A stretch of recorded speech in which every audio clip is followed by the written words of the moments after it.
अस्सलाम वालेकुम स्टूडेंट्स, कैसे हैं आप सब। आज 30 डिग्री के ज़रिए हम तमाम ट्रिग्नोमेट्रिक रेशियो को फाइंड आउट करेंगे। क्वेश्चन देख लीजिए, इस तरह क्वेश्चन एग्जाम में आ जाता है। Find the value of trigonometric ratio of an angle of measure 30 degree. 30 degree भी हो सकता है, 60 एंड 45 आपके तीनों जो ये एंगल्स हैं ये आपके सिलेबस में इंक्लूड है। कराची बोर्ड में तो 15 चैप्टर है और स्टैंड बोर्ड का जो है इसके अलावा फेडरल वगैरह में चीज़ सिर्फ इसी तरीके से होगी, बस उनका चैप्टर कुछ और हो सकता है। ठीक है, फेडरल वाले हो गए, पंजाब बोर्ड के हो गए जी। बढ़ते हैं आगे, अपना टाइम ज़ाया किए बगैर बढ़ते हैं आगे। अच्छा स्टूडेंट्स, आपको पता है consider the right angle triangle. अगर हम एक राइट एंगल ट्रायंगल कंसीडर कर लें जिसका एक एंगल जो है, देखें फॉर एग्जांपल मैं आपको यहाँ बता देती हूँ सॉल्यूशन। मैंने एक राइट एंगल ट्रायंगल ले लिया, ठीक है, अपनी मर्जी से ले लीजिए कुछ। इसको मैंने कह दिया ये ए है, this one is B, this one is C. इसका एक कोना जो है वो हमारे पास, एक एंगल जो है वो हमारे पास राइट एंगल है। इट मीन्स कि वो 90 डिग्री है, यही है ना। Consider the right angle triangle with right angle at point C. और मेजर एंगल बी जो है वो कितना, अगर इसको मैं कह दूं जी बी जो है वो 30 डिग्री, आप ए को भी ले सकते हैं। अगर मैं यहाँ कह दूं बी 30 डिग्री है तो इसका मतलब क्या है स्टूडेंट्स, यहाँ पर हमारे पास मेजर एंगल सी जो है वो है 90 डिग्री और इसके अलावा angle B, measure angle B जो है वो हमारे पास है 30 डिग्री। इसी तरीके से ये चीज़ आपको मालूम है। आपको पता है कि जो हमारे पास ट्राइंगल का सम होता है, if a triangle sum of all values of all angle equal to 180, आप 180 करके भी फाइंड आउट कर सकते हो। और आप इसको जो है इस तरह 90 में 60 माइनस करोगे तो आपके पास जो एंगल ए है ना, ये वाला फाइंड आउट हो जाएगा। एंगल ए जो है वो आपके पास फाइंड आउट हो जाएगा, ये हमें फाइंड आउट करना है।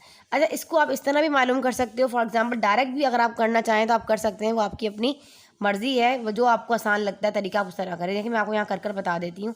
जैसे कि मैं अगर यहाँ पे फाइंड आउट कर लूँ, फर्स्ट सबसे पहले आपने क्या फाइंड आउट करना है, आपने फाइंड आउट करना है एंगल ए फाइंड आउट आपको करना है ना। तो आप यहाँ पर लिखोगे जी, आपने 90 में 60 को जब माइनस करोगे, ये है दिस वन इज़ 90 माइनस 30, तो आपके पास क्या आ जाएगा, एंगल ए जो है वो आ जाएगा यहाँ पर 60 डिग्री। इस तरह भी जो आपको आसान लगे उस तरह करें। अगर आप इस तरह नहीं कर सकते तो आपको पता है therefore angle A plus angle B plus angle C, इसी तरीके से बराबर किसके होता है, ऑल जो हमारे पास सम होता है, सम ऑफ ऑल एंगल बराबर होता है 180 के। अब यहाँ पे एंगल ए जो है वो मेंशन नहीं है, ये हमें फाइंड आउट करना है, तो हम इसको इसी तरह लिख देंगे। और बी जो है वो आपके पास 30 डिग्री है बेटा, और सी जो है वो आपके पास यहाँ पर 90 डिग्री है और 180 अपनी जगह पर है। जब आप 90 को 30 में प्लस करते हो तो आ जाता है 120, पर जिसको मालूम करना होता है वो कहता है मुझे यहाँ से अकेला छोड़ दो। अब एंगल ए कहेगा तुम यहाँ से हट जाओ, 180 के पास चले जाओ राइट हैंड साइड पर, तो 120 जब 180 के पास जाएगा तो माइनस का हो जाएगा, तो ये हमारे पास एंगल ए आ जाएगा यहाँ पर 180 माइनस 120। अब माइनस कर लिए तो आपके पास 60 ही आएगा। तो इतनी बड़ी कहानी करने की ज़रूरत नहीं है। अगर आप ये करना चाहते हैं इस तरह कर लें, बात एक ही है, डायरेक्ट आप इन दोनों को इनमें से माइनस करें तो आपके पास एंगल ए आ जाएगा। जो आपका दिल चाहता है आप उस तरह करें। अभी मैं इसको यहाँ से मिटाती हूँ, फिर आपको बताती हूँ आपने आगे क्या करना है। पहले तो आपने एंगल ए फाइंड आउट कर लेना, ठीक है जी स्टूडेंट्स। अच्छा, अब आपने एंगल ए फाइंड आउट कर लिया जो कि आपके पास आ गया है 60 डिग्री, ये आपको पता चल गया। अब आपको पता है कि आपके पास जो राइट एंगल ट्राइंगल है, ए के अपोजिट सामने वाला जो होता है, पहले तो आप ये देखें 90 के सामने वाला जो 90 डिग्री, जहाँ राइट एंगल ट्राइंगल बन के जो 90 डिग्री होती है उसके अपोजिट साइड सामने वाला जो होता है वो आपके पास हाइपोटेन्यूज होता है एच, ठीक है। और ये जो आपके पास जो एंगल होता है और एंगल के सामने वाले अपोजिट साइड्स के अपोजिट साइड्स भी कहते हैं, इसको परपेंडिकुलर हाइट भी कहते हैं। इस तरह लिख लीजिए या पी लिख लीजिए, एक ही बात है, या अपोजिट साइड लिख लीजिए, एक ही बात है।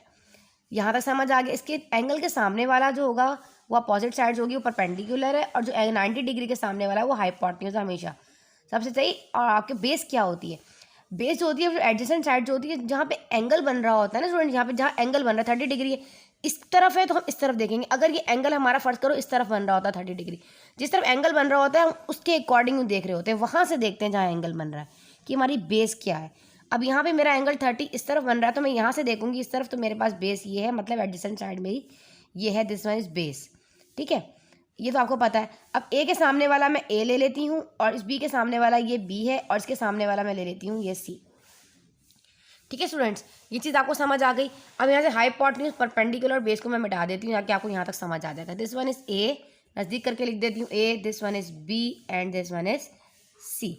अब याद रखें यहाँ पर स्टूडेंट्स सी की वैल्यू जो है वो 2b आपके पास गिवन तो नहीं है, खैर ये चीज़ निकालनी पड़ती है, वो भी एक रूल होता है, साइन रूल कहलाता है, जिसके ज़रिए आप सी की वैल्यू 2b निकली है। आपके सिलेबस के अंदर स्टूडेंट्स ये साइन 2b की जो वैल्यू है वो गिवन नहीं निकालना, अभी आपका ये चीज़ आपके सिलेबस में इंक्लूड नहीं है, इसलिए जस्ट आपने इसको याद करना है कि सी की वैल्यू जो है वो 2b के बराबर है। सी बराबर है 2b के जब आप एंगल 30 को फाइंड आउट कर रहे होगे। बस ये चीज़ आप अपने दिमाग में रखें।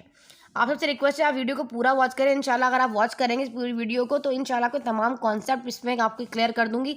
बाकी की जो वैल्यू है 30 वगैरह आपको निकालना बहुत आसान हो जाएंगी, आपको समझ आ गया। वैसे मैं आपको बता भी देती हूँ यहाँ पे कि साइन ये 2b जो है साइन आया कैसे है। एक होता है साइन रूल, जिसमें आपको पता होता है a is equal to B is equal to C के, और यहाँ आपके पास बराबर है sine a divided by sine b and divided by sine c। ठीक है, अब ये आया कैसे है। अभी आपके पास साइन, अब आपको पता है कि साइन ए की वैल्यू क्या होती है स्टूडेंट। साइन ए की आपके पास साइन ए जो है बी जो है, सॉरी यहाँ पे साइन ए साइन बी साइन बी। अब मैं रिलेशन ले लेती हूँ, अगर मैं इन दोनों में से बी और सी का रिलेशन यहाँ पर ले लूँ, दिस वन b1, तो मेरे पास b divided by sine b हो जाएगा, divide is equal to C divided by sine सी। अगर मैं इन दोनों का रिलेशन ले लेती हूँ, फर्स्ट करें यहाँ पर, तो आपके पास साइन बी कितना दे दिया गया है, 30 डिग्री दे दिया गया है ना, तो साइन 30 है, और ये सही जो है वो आपके पास 90 है, तो आप यहाँ ले लें साइन 90। ठीक है, ये चीज़ आपको पता है। और ये जब हमने टेबल आपको फाइंड आउट बनाना बताया था तो आपको तो इसकी वैल्यू बताई थी कि वैल्यू क्या होती है। साइन 30 की वैल्यू क्या होती है, 30 बराबर होता है 1/2 के, और यहाँ पे 90 बराबर होता है 1 के। अगर मैं इसका रेसिप्रोकल कर दूँ तो ये मेरे पास हो जाएगा b इंटू 2/1 और 2 1 2, या बस सी, अगर मैं सी को फाइंड आउट क्या कर लूँ तो मेरे पास ये हो जाएगा इज इक्वल टू सी अपनी जगह पर रहेगा, और सी बराबर हो जाएगा यहाँ पे 2b के। जी स्टूडेंट्स, तो यहाँ से सी की वैल्यू आई है 2b। तो ये चीज़ें जो है ना ये आपके सिलेबस में यहाँ पर इंक्लूड नहीं है, तो इसको आपने यहाँ पर नहीं करना है। इसको आपने जो है सब डायरेक्ट अपने जस्ट याद रखना है कि सी बराबर है 2b के। इसको आपने अपने इसमें सोल्यूशन में इसको यहाँ से सॉल्व नहीं करना, सिर्फ आपने इसको यहाँ पे समझना है। मैंने आपको बता दिया कि सी की वैल्यू 2b किस तरह आती है। अब अपना टाइम ज़ाया किए बगैर बढ़ते हैं आगे। आपको पता है जब यहाँ पे देखिए, according to Pythagoras theorem, Pythagoras theorem की भी डिटेल वीडियो मैंने अपने चैनल पर बनाई है, आप सब उसको भी जाकर देखें ताकि आपके रूल और सारे कॉन्सेप्ट जो इसके अकॉर्डिंग सॉल्व हो सकें। H square hypotenuse square base square plus perpendicular square, ये इसका फॉर्मूला होता है जो आप लोगों को याद करना है।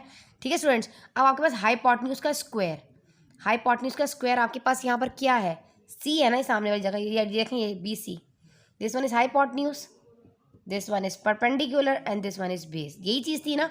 तो परपेंडिकुलर ये है सी, तो सी का स्क्वायर क्या हो जाएगा यहाँ पर, हाइपोटेन्यूज का स्क्वायर सी स्क्वायर हो जाएगा, और बेस में हमारे पास वैल्यू किसके बराबर है, ए के, तो हम यहाँ ले लेंगे ना ए स्क्वायर, और यहाँ पे मेरे पास क्या परपेंडिकुलर किसके बराबर है यहाँ पर बी के, तो मैं यहाँ ले लूँगी बी का स्क्वायर।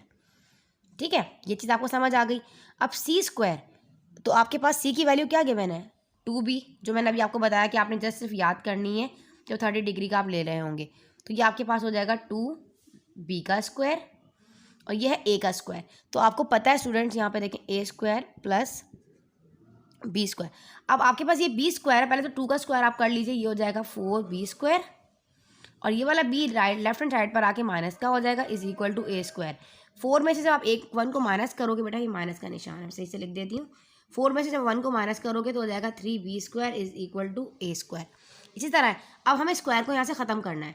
जब आप स्क्वायर को ख़त्म करना होता है तो हम क्या करते हैं, taking root on both sides, taking root on both side, इधर भी रूट ले लेंगे तो ये हो जाएगा 3b का स्क्वायर, और ये भी हो जाएगा a का स्क्वायर।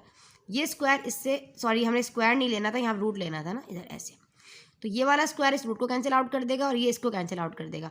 तो ये b के ऊपर स्क्वायर था ना, तो b जो है वो रूट से बाहर आ जाएगा और अंदर क्या रहेगा रूट, तो b हमारा रूट से बाहर आया तो अंदर क्या बचा, रूट के अंदर क्या बचा, सिर्फ 3, और यहाँ पे a, तो a की वैल्यू भी हमारे पास फाइंड आउट होगी जो कि a है b √3। तो हम यहाँ लिख देते हैं, यहाँ पे जो चीज़ें हमारे पास फाइंड आउट होती जाएंगी वो हम यहाँ लिख देंगे। तो a की वैल्यू जो यहाँ पर थी हमारे पास वो क्या आई है, यहाँ मैं लिख देती हूँ सामने, a की वैल्यू हमारे पास यहाँ पर आ गई है b √3, और c ऑलरेडी हमारे पास जो है यहाँ पर गिवन था जो कि था 2b। इसी तरीके से है ना, अब हमें कुछ भी नहीं करना, इनको लेना है और इनकी वैल्यूज़ को रखना है और जस्ट हमने कर देना है पुट, और निकाल लेनी है अपनी वैल्यूज़। जी स्टूडेंट्स, अब हमने इनकी अपनी जो है ट्रिग्नोमेट्रिक रेशियो जो हमारे पास sine 30, cos 30, tangent 30, cot 30, sec 30 and cosec 30, इनकी वैल्यूज़ को फाइंड आउट करना है। अब आपको मैंने ये चीज़ पहले अपने इंट्रोडक्शन वीडियो में बताई थी कि साइन थीटा बराबर किसके होता है, परपेंडिकुलर अपॉन हाइपोटेन्यूज के, ठीक है। और कॉस थीटा बराबर होता है हमारे पास बेस अपॉन हाइपोटेन्यूज के, ये पी अपॉन एच, ये बी अपॉन एच, ठीक है। Perpendicular upon hypotenuse, base upon hypotenuse, और ये वाला हमारे पास क्या होगा, B upon perpendicular upon base के, और ये इसका जो है उलट हो जाएगा, सही है। कॉट जो है टेंजेंट का उल्टा हो जाएगा, जब टेंजेंट का उल्टा कर दोगे बेटा आपके पास, तो ये पी अपॉन बी हो जाएगा, अच्छी तरीके से ना, पी अपॉन बी। और कॉस का उल्टा क्या होता है, सेक होता है, इन्वर्स हो जाता है, तो हाइपोटेन्यूज ऊपर हो जाएगा और बेस जो है इसका नीचे आ जाएगा। और कॉसेक में क्या होगा, इस साइन का उल्टा कॉसेक होता है, इन्वर्स होता है, तो मैं क्या कर दूँगी, हाइपोटेन्यूज ऊपर कर दूँगी और परपेंडिकुलर जो है वो मैं हाइपोटेन्यूज ऊपर, परपेंडिकुलर नीचे हो जाएगा। ये चीज़ तो आपको पता है। अब इसके अकॉर्डिंग जो हमारी वैल्यूज थी उसके अकॉर्डिंग सॉल्व कर लेते हैं। यहाँ पे परपेंडिकुलर हमारे पास क्या है, यहाँ देखें पी बराबर है बी के और हाइपोटेन्यूज सी के। इसी तरीके से यहाँ पर बेस बराबर है किसके, ए के, और हाइपोटेन्यूज बराबर किसके है, सी के, ठीक है। और इधर वाले में जो परपेंडिकुलर है वो बराबर किसके है, हमारे पास बेस के, और हमारे पास जो नीचे बी है बेस के बराबर है ए के। ये तो चीज़ इसको लिखने की ज़रूरत नहीं, जब इसी का उल्टा करेंगे तो मैं आपको बताती हूँ कैसे करना है। अब आप देखें हमारे पास बी तो अपनी जगह पर ही है, पर ये जो सी है ना, ये इसकी वैल्यू क्या आई है हमारे पास, ये 2b, बी से बी कैंसिल आउट हो जाएगा तो बचेगा 1/2, इसलिए साइन 30 1/2 के बराबर होता है। ये तो आपने निकालना है, अगर निकालने को कहेगा तो आपने इस तरह इसके रेशियोज़ को की वैल्यूज़ को फाइंड आउट करना है। जबकि मैंने अपने चैनल के ऊपर एक वीडियो बनाई थी जिसमें बहुत शॉर्टकट ट्रिक के जरिए बनाकर बताया है कि साइन 30 कैसे निकलेगा, 40 कैसे निकलेगा, 45 कैसे निकलेगा, ठीक है। अब ये देखें, ये हमारे पास ए है, ए की वैल्यू हमारे पास क्या आई है स्टूडेंट्स, यहाँ पे आई है b√3, और हाइपोटेन्यूज हमारे पास क्या है नीचे 2b, सी की वैल्यू 2b थी ना, ये तो आपको मालूम है। देखें यहाँ दिस वन इज हाइपोटेन्यूज, इसकी वैल्यू क्या है हमारे पास 2b, तो मैंने 2b रख दिया। b से b मेरा कैंसिल आउट हो जाएगा, तो मेरी वैल्यू क्या आ जाएगी, √3/2। नोट डाउन करते जाइए, ये मेरे पास है b अपॉन ए, तो b तो अपनी जगह पर रहेगा, और a मेरे पास क्या था, b√3, तो b से b कैंसिल आउट हो गया, तो 1/√3। ये समझ आ गया। अच्छा, अब ये तो चीज़ें हमने टेंजेंट तक फाइंड आउट कर ली। थोड़ा सा यहाँ पे मेरे से मसला हो गया, देखिए स्टूडेंट्स थोड़ा तो आप परेशान नहीं होगा, लाइन से समझिएगा, फर्स्ट वाला फर्स्ट का, सेकंड वाला सेकंड का, थर्ड वाला थर्ड का, ऐसे। अब देखें ये कॉट है, आपको पता है ना टेंजेंट का इन्वर्स क्या होता है, कॉट होता है। अगर मैं इसका रेसिप्रोकल कर दूँ, उसको उठा के उल्टा कर दूँ, तो √3 ऊपर आ जाएगा, इसी तरीके से ना, तो ये बन जाएगा इसका कॉट की वैल्यू हो जाएगी 3। अब ये कॉस का उल्टा क्या हो जाएगा, सेक, तो ये हमारे पास इन्वर्स रेसिप्रोकल कर दें, 2 ऊपर चला जाएगा और √3 नीचे आ जाएगा। डायरेक्ट करने की, लिखने की ज़रूरत नहीं है, डायरेक्ट इसी का रेसिप्रोकल कर दें आप। अगला है कॉसेक, कॉसेक 30, ये भी हमारे पास किसका इन्वर्स होता है, साइन का होता है, तो हमने क्या करना है, इसका इन्वर्स कर देना है। 1/2 का जब उल्टा कर दोगे बेटा, तो क्या आ जाएगा यहाँ पे 2, ठीक है। आपको कोई प्रॉब्लम होती है कमेंट बॉक्स में लिखकर शेयर कीजिए, इंशाल्लाह ताला आपको रिप्लाई देंगे। और इसके अलावा नेक्स्ट वीडियो में इंशाल्लाह हम इसका मेजर एंगल 45 एंड 60 के साथ आपके साथ आएंगे। तब तक के लिए अल्लाह हाफिज़।